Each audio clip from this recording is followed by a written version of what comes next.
Okay, I'm going to call this video, what did Jack Nicklaus, Mo Norman, and Scottie Sheffler all do? That's pretty much the same move, even though it might look kind of different. So, everybody's familiar now. How is he doing it? He looks so wild. Scottie Sheffler, he must be some crazy talent that he can manage that crazy move. No, the move is actually part of what's making him good, I think. So, if you go back in time to other players that did things that are similar, I'm going to start with Mo Norman being the farthest back in time.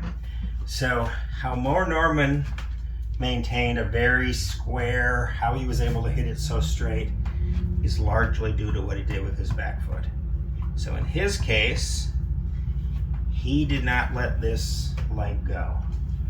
So he moved this way, but kept this foot right where it is. So I'm going to demonstrate that swing, see if I can still do it well. Right. So the knee doesn't go out, the hips don't rotate through the strike, which means if my hips are rotating, my club face is also rotating. If I move in a very lateral way, keep this knee behind this one, then this is staying square. Jack Nicklaus was taught by his teacher to roll the ankles. So he didn't just stay on the ground, but he rolled the ankles. I cannot do a good Jack Nicklaus impersonation at all, but same thing basically. Very vertical in his case, and then didn't want to do that.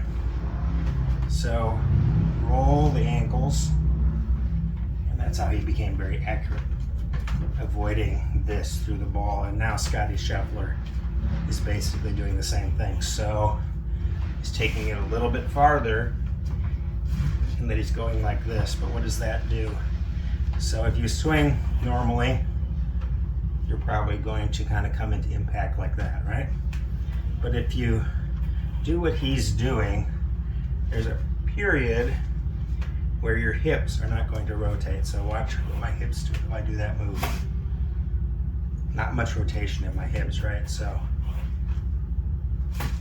I can stay almost entirely laterally in my force, no rotational force. Just a very lateral move, just like what Mo Norman was doing, really, just differently, but very lateral move. Now I'll see if I can do this, but we'll give it a go.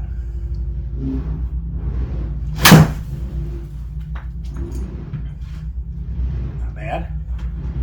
Pretty straight. And a little left. And that obviously worked on how to line this action up. Try again. I'll try to line it up better and do the move. That's probably a little better, maybe slightly to the right. Yeah, that one's better. So anyway, that's what he's doing. It's not a bad idea. Some version of not doing this, whether it's as extreme as going like this to stop this, or keep the foot down through impact, or roll the ankle and then come up like a lot of classic players did. Mostly went this way, then up. Didn't see people doing that. So Scottie's footwork isn't crazy to me. It's actually quite deliberate and smart. Keep this behind this. Don't let these hips rotate too soon, basically. Hips can basically rotate mostly